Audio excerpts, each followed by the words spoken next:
I mean, bang. Yeah, well, what, do I have my shirt tucked out on the video? You might be on the video now, so I'm vain. Okay, but it's all true. Yes, guilty as charged. All right, anyway, right, okay. So what I want to look at today is an infographic of the Fashoda Incident. Now, this is a really interesting bit of diplomatic tension with regard to international nations on our British Empire course from 1857 to 1867. This happens, bang, in 1898. And I just think it's very interesting. So let's look at this and how it was resolved. So Britain and France were long-standing imperial rivals, and it's extended to influence over Africa. So if you look at this little map here, well, you can see what is in blue is part of the French Empire, which was huge in Africa. Now, the French had imperial designs at establishing a caravan trail, as I've explained earlier. Now, there was a lot of trade in North Africa going from east to west, and the reason for that was because of the position of Mecca there. Okay, so Mecca is obviously the kind of cultural and religious hub of the Islamic world. So that's like very, very significant. So what you find is that there's a lot of merchants, because in Islam, one of the 5 pillars of Islam is that you have to make a Hajj, okay, a Hajj to Mecca. So, and the British had a conflicting interest, and you can see the British Empire is in red there. And what Cecil Rhodes wanted to do was establish colonies from Cape Town to Cairo. By the way, this map is slightly out of date from 1898. It's after that point. So Britain hadn't actually got some joined up empire there from north to south of Africa at this point. But yeah, they both of these empires have these conflicting interests there. So moving on.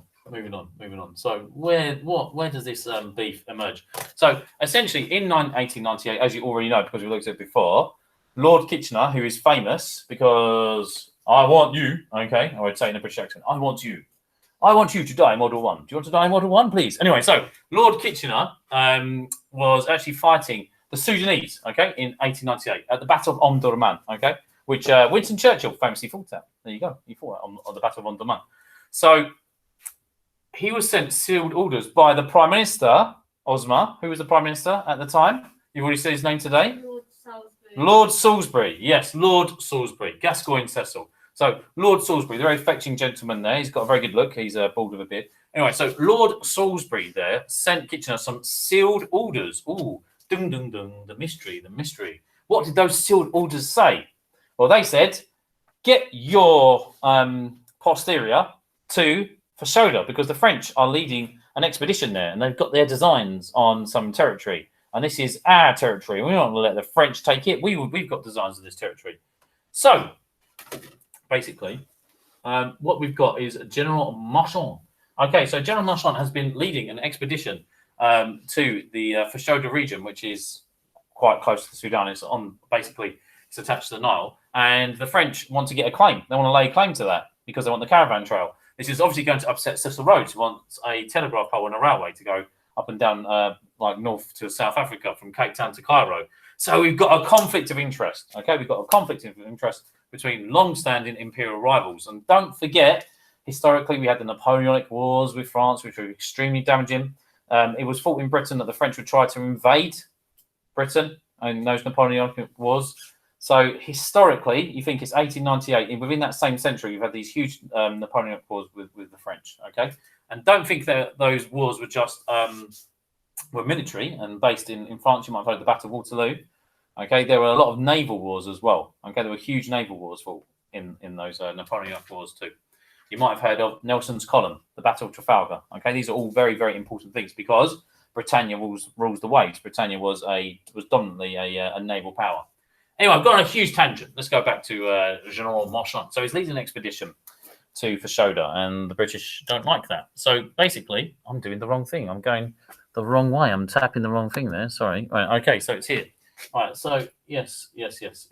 So, all right, both Kitchener and Marchand, they meet. So Marchand has fewer troops with him.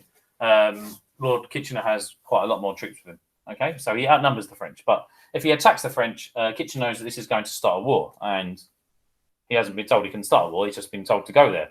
So basically, you get these French imperial troops, and you get these British imperial troops, and they meet at Fashoda, and they're like, "Oh, you're here, and you're here. So what do we do?" So basically, they have a meeting, and they both lay their claim. They say, this is part of the French Empire, and the Kitchener's like, "No, this is part of the British Empire." So they get to a bit of an impasse.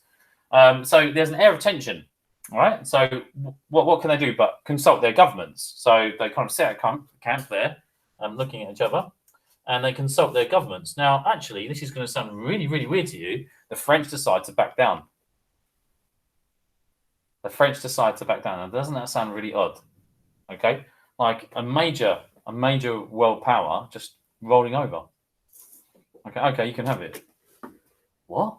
Why does that happen? Well, let me tell you why. Okay, I find this fascinating. In France, it's something called the Dreyfus Affair. Okay, so France is too locked over this. In essence, what you've got is France is dealing with its anti-Semitism in its country. So Dreyfus is essentially a military leader, and he's been blamed for some kind of corruption in France, and it wasn't him, and it's just completely anti-Semitic. So it divides the nation. It's a bit like a Brexit issue or a Meghan Markle issue, okay, of the time, right? Oh, we're too busy disagreeing with ourselves and like arguing in the newspapers or what we call Facebook. But like, this is genuinely like people having these huge debates over this issue, over this Dreyfus affair. It completely divided the politics of France, and France had long been divided in its politics, and that had made it weaker. Okay, it's not only this. This isn't the sole reason why the French backed down. One, the British just had more troops in the region. Okay, they had this huge army in Sudan. So could the French take it militarily? It would have taken a lot of effort and time, and it just didn't look like it was going to go their way. Thirdly, France wanted to be friends. All right, Britain might have had a naval rivalry. Britain may have had a naval rivalry with Germany.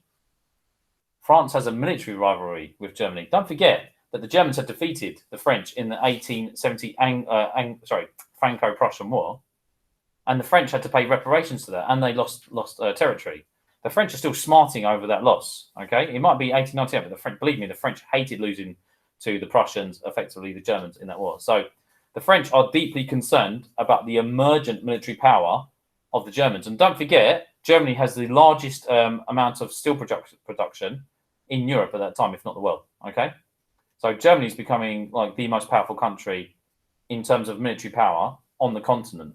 Now, France had long wanted to maintain a balance of power, so they realised we've got to be friends with Britain. All right, it's better to let this go strategically. It's better to surrender here, so then we've got a really good ally if there's a European war. And when World War I came, if the French didn't have the British, they would have lost. Okay, that's a fact. Okay, without the British, the French would have lost that war, and vice versa. But the French really needed that British imperial might in that war. Okay, so that is how the Fashoda incident resolved itself. So I'm going to stop recording this now. Dun dun dun dun dun.